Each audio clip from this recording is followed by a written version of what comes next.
Did you know a simple green brinjal from coastal Karnataka has a divine story behind it? This one is over 500 years old.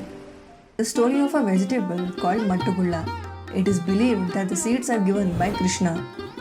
Sri Vadiraja Tirtha visited a village called Mattu, gave the seeds given by Krishna to the people of the village. He said, "Offer the first harvest of this brinjal to Udupi Sri Krishna." The seeds were grown into a new variety, famous Mattu Gulla, that was mild, sweet, and grows only in this village.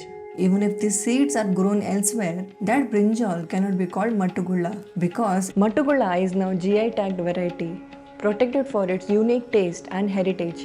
Hundreds of families depend on it, and traditional farming methods have been continued for generations. Even today, the first harvest of Mattu Gulla is taken to Udupi Sri Krishna Temple, a beautiful tradition that keeps the bond between Sri Vadiraja Tirtha, Krishna, and the Mattu village alive. Some stories are simple and yet they leave a beautiful mark on culture. So that's the divine story of Mattu Gulla.